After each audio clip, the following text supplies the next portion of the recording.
आज मैं आप सबको कवि इकारांत पुल्लिंग शब्द रूप पढ़ाने जा रही हूँ। इकारांत यानी छोटी एक ईकारांत होता है, इकारांत होता है। संस्कृत में जैसे वा के नीचे ये छोटी की मात्रा है, इसलिए इसको कहते हैं इकारांत शब्द रूप। ठीक है ना। और बड़ी की मात्रा जिन शब्दों में होती है वो ईकारांत कहे जाते हैं। ये इसलिए आपको बताया इकारांत मतलब इकारांत के जितने शब्द रूप होते हैं वो कवि की तरह चलेंगे। ठीक है ना। तो जैसे कवि इकारांत पुल्लिंगः यानी पुल्लिंग शब्द रूप जो पुरुष के लिए प्रयोग किया जाए कवि। ठीक है। जैसे कवि होता है जो पुरुष लिखता है जो कविता, उस कवि के लिए ये शब्द रूपों का प्रयोग होगा। इसमें भी विभक्ति कितनी होती है बच्चों? प्रथमा, द्वितीया, तृतीया, चतुर्थी, पंचमी, षष्ठी, सप्तमी और संबोधन। और वचन कितने होते हैं? 3। एक वचनम एक के लिए प्रयोग किया जाता है, द्विवचनम 2 के लिए प्रयोग किया जाता है, बहुवचनम 3 या 3 से अधिक के लिए प्रयोग किया जाता है। ठीक है ना। और विभक्ति तो होती ही है, 7 होती है और एक संबोधन होता है। ठीक है। अब हम आपको सिखाएंगे और उच्चारण करना सिखाएंगे कि कैसे आप इनका उच्चारण करेंगे और शब्द रूप कैसे हैं। प्रथमा कवि, कवि, कव्यः, कवि, कवि, कव्या। एक कवि के लिए कवि का प्रयोग करोगे। 2 कवियों की बात हो तो हिंदी में तो 2 कवि लिखा है, लेकिन आप केवल कवि लिख देंगे तो उसका अर्थ हो जाएगा 2 कवि। कव्यः लिखेंगे तो 3 या 3 से ज्यादा कवियों के लिए कव्यः शब्द का प्रयोग किया जाएगा। द्वितीया में कविम, कवि, कवीन यानी कवि को। ठीक है ना। दो कर्ता ने कर्म को कर्ण से संप्रदान के लिए ऐसे ही होते हैं ना आप कारक, तो द्वितीया में हमेशा को के लिए प्रयोग हो जाता है, कवि को तो कविम। और 2 मतलब 2 कवियों के लिए है तो कवि, कवीन। ठीक है। तृतीया में कविना, कविभ्याम, कवि भी। कविना यानी कवि के द्वारा, तो एक कवि के द्वारा तो कविना प्रयोग करेंगे, 2 कवियों के द्वारा की बात होगी तो कविभ्याम, और कवि भी ज्यादा के लिए होगा। चतुर्थी में कवये, कविभ्याम, कविभ्या, कविभ्या। अब यहां पर आप देखिए कवियों के लिए कोई बात, एक कवि के लिए होगा तो कवये लिखोगे, 2 कवियों के लिए तो कविभ्याम, और 3 या 3 से ज्यादा के लिए कविभ्या।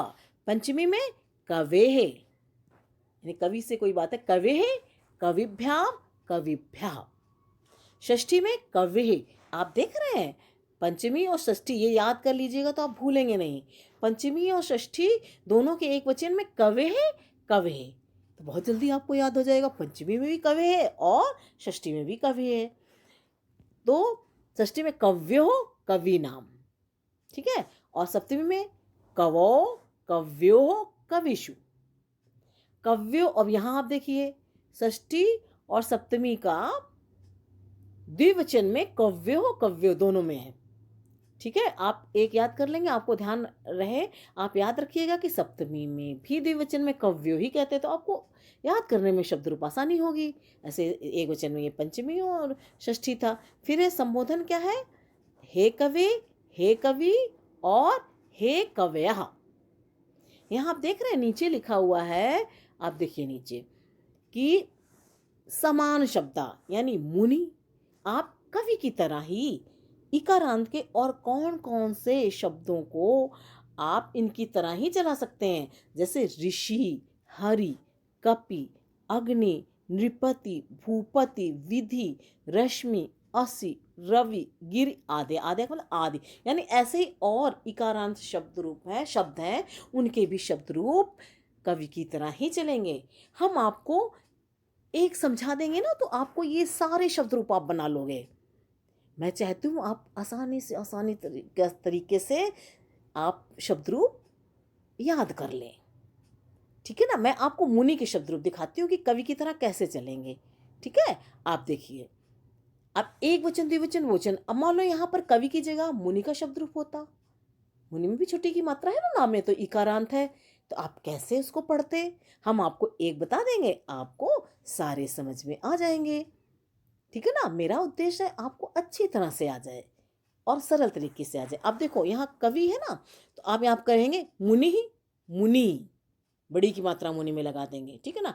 ऐसे यहाँ पे ऐसे लिख देंगे, देखो मुनि लिख देंगे, ठीक है ना, हो गया ना। मुनि, मुनयः, कव्यः की जगह क्या हो जाएगा, मुनयः। ऐसे कवि में क्या होगा, मुनिम, मुनि, मुनीन, ठीक है ना।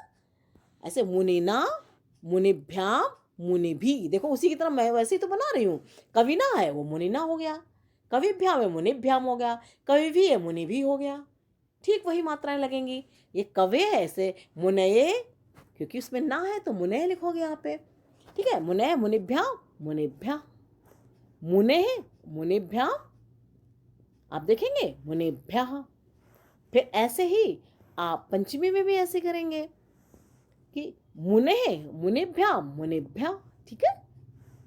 मुने है मुन्ने हो, अब ये सोचोगे मुन्ने हो कैसे लिखेंगे, मुंह बनाओगे और इसमें वा को आधा कर दिया गया, मुनि की ना को आधा कर दोगे और देखो मुन्न्यो हो, ठीक है ना।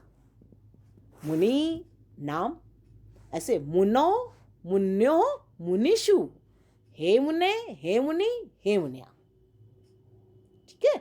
तो आपको मैंने ये समझाया कि आप केवल कवि के शब्द रूप याद कर लेंगे तो आप मुनि के भी बना सकते हैं, ऋषि के भी बना सकते हैं, हरि के भी बना सकते, कपि, अग्नि, ये सारे शब्द रूप बना सकते हैं। कितना सरल है बच्चों, ठीक है ना।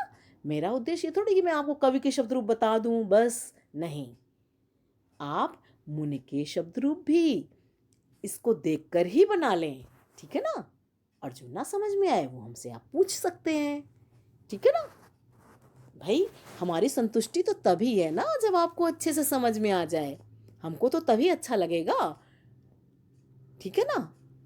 पढ़ाना मेरा तभी सार्थक होगा जब आपको मेरी पढ़ाई बात अच्छे से समझ में आ जाए, और जो ना समझ में आए आप पूछ सकते हो।